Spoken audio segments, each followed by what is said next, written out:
पुरानी पेंशन बहाली की मांग को लेकर कर्मचारियों ने रविवार को जिला मुख्यालय में जोरदार प्रदर्शन किया तथा नई पेंशन संबंधी आदेश की प्रतियां सरयू नदी में प्रवाहित की।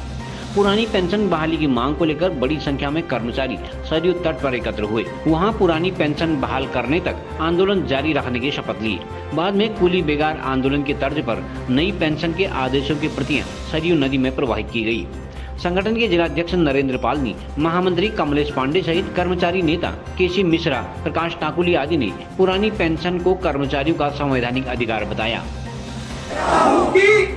जो मेरे बुढ़ापे की लाठी पुरानी पेंशन को बहाल करेगा, पुरानी पेंशन बहाली के लिए आवश्यक कदम उठाकर जल्द से जल्द ओपीएस लागू करेगा। जिनको कि अभी प्राण नंबर अलॉट होने में बहुत समय लगा। मैं खुद 2006 में अपॉइंटमेंट मेरा हुआ था, मेरे को 2008 में प्राण नंबर अपॉइंटमेंट अलॉट हुआ और वो 2 साल की जो धनराशि थी वो हमारी पता नहीं कहाँ चले गई। उस धनराशि को सरकार की ओर से जो अनुदान तो नहीं आया। यह जो पेंशन प्रणाली है ये शेयर मार्केट पर शेयर मार्केट के जुए पर आधारित है। हमें हर हाल में इसका विरोध करते हैं क्योंकि जो बुढ़ापा है उस बुढ़ापे को सिक्योर करने के लिए, उसको सेफ करने के लिए जो पुरानी पेंशन थी वह संवैधानिक व्यवस्था थी। इसी भावना को देश की, लोकतंत्र की, लोगों के कल्याणकारी जो आत्मा है, जो संविधान कहता है, उसके अनुपालन में ही इन कर्मचारियों के बुढ़ापे के कल्याण के लिए पुरानी पेंशन की व्यवस्था की गई थी। और पुरानी पेंशन जब 1947 से लागू हुई, उससे पहले अंग्रेजों ने भी, मैं अंग्रेजों की बात करता हूँ, जब ब्रिटिश पीरियड था, ब्रिटिश पीरियड में भी पुरानी पेंशन का एक व्यवस्था बनाई गई थी अंग्रेजों के द्वारा। अंग्रेज जब इस देश को एक उपनिवेश समझते थे, अपनी एक कॉलोनी समझते थे, एक गुलामों का अपना एक उपनिवेश समझते थे, वो लोग जब अपने कर्मचारी को, अपनी नीतियों को धरातल पर लागू करने के लिए जब वे लोग पेंशन की व्यवस्था कर सकते थे, तो हमारी देश की, हमारे द्वारा चुनी हुई सरकार, हमारे देश की लोकतांत्रिक सरकार हमारी पेंशन की व्यवस्था नहीं करती। अपने जो उनकी जो नीतियाँ हैं, जो भी नीतियाँ हैं, उस नीतियों को धरातल पर लागू करने के लिए जो कर्मचारी होता है, उस कर्मचारी की बुढ़ापे की पीड़ा को वह क्यों नहीं समझ रहे। हमारा निवेदन है मोदी जी से, हमारा निवेदन है माननीय मुख्यमंत्री जी से, उत्तराखंड सरकार के, कि आप अपने उन कर्मचारियों की, जो कर्मचारी 30 से 35 वर्ष की अनवरत अपना जो जीवन होता है, जीवन की जो ऊर्जा होती है, उस जीवन को जब खपाने में, आपकी सेवा में लगाता है, उसकी आप बुढ़ापे में उसको बेसहारा नहीं कर सकते।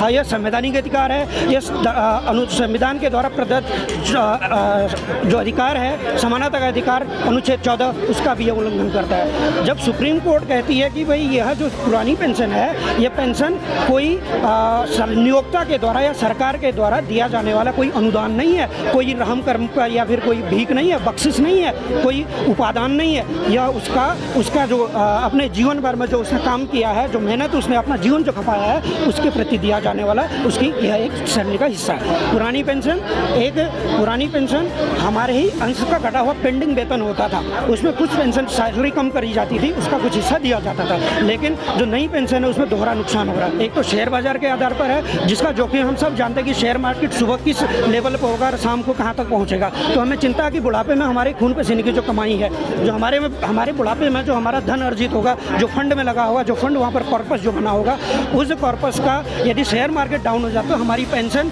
जो बननी है 1000-2000 रुपये, वो भी माइनस में चली जाएगी। इसके साथ एक बड़ी खामी यह है, मैं आपके सामने यह लाना चाहता हूँ कि यदि कर्मचारी का, यदि दुर्भाग्यवश किसी का काल कानवश हो जाते हैं या उनका देहावसान हो जाता है, तो इसमें जो धनराशि जो जमा होती है, धनराशि वो पता नहीं कौन हड़प लेता है, वो कंपनी लेती है या नहीं मालूम, वो सरकार लेती है नहीं मालूम, लेकिन वो जमा धनराशि जितनी भी होती है वो सब अपने पास ले लेती है। ये हमारा निवेदन है। हम आज के इस कार्यक्रम के तहत, जो कि पूरे देश में NOPS के राष्ट्रीय अध्यक्ष और राष्ट्रीय कार्यकारिणी, उसके अध्यक्ष श्री विजय बंधु जी और प्रदेश कार्यकारिणी अध्यक्ष जीत पन्यूली जी के द्वारा जो है आह्वान किया गया है, इस आह्वान में देश देश के और प्रदेश के सभी जनपद मुख्यालयों में आज यह कार्यक्रम हो रहा है। मैं सभी कर्मचारियों का आपके माध्यम से बहुत बहुत धन्यवाद ज्ञापित करता हूँ, बहुत बहुत अभिनंदन करता हूँ और आह्वान करता हूँ और निवेदन करता हूँ कि आने वाली जो हमारी लड़ाई है, यह लड़ाई कार्य बहिष्कार और क्रमिक अनशन तक जाएगी, तभी यह सरकार जीतेगी। हमें सरकार से करबद्ध निवेदन है कि हमारी इस पीड़ा को समझे,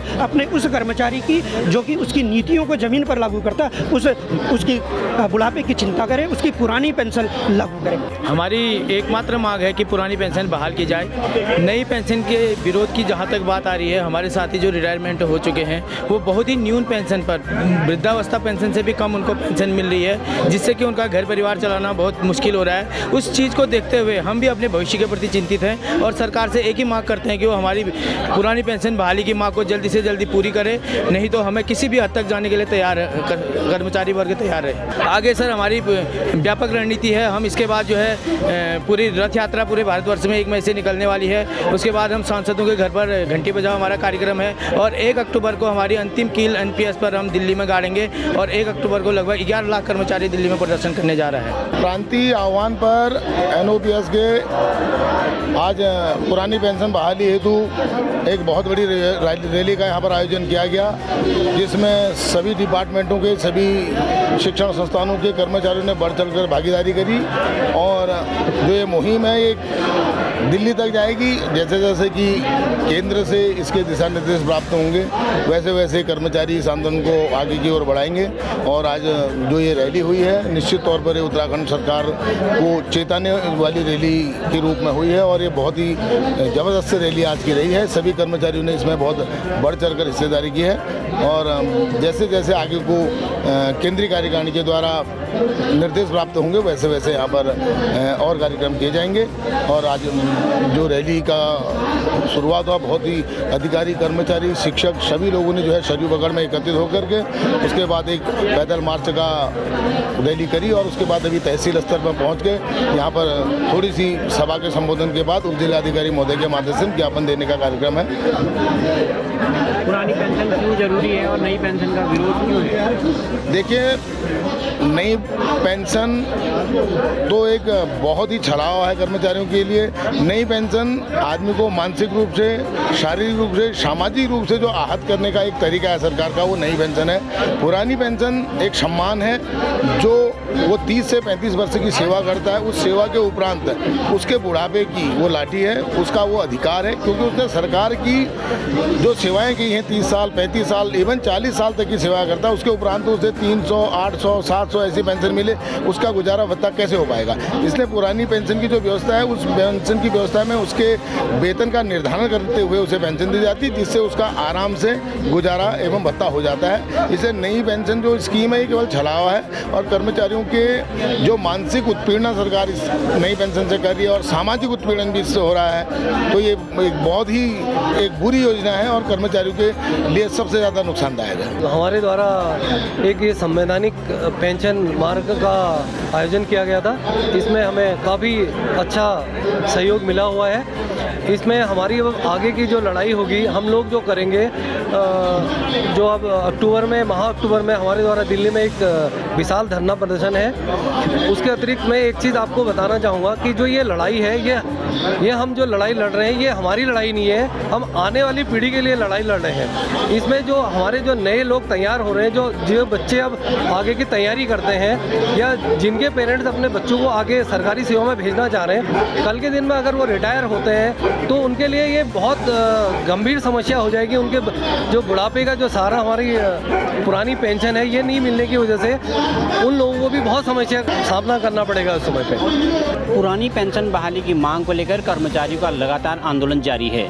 गांव स्तर से लेकर राष्ट्रीय स्तर तक यह आंदोलन लगातार फैल चुका है और इस आंदोलन को राजनीतिक दलों के लिए और सरकारों के लिए नज़रअंदाज करना मुश्किल होगा।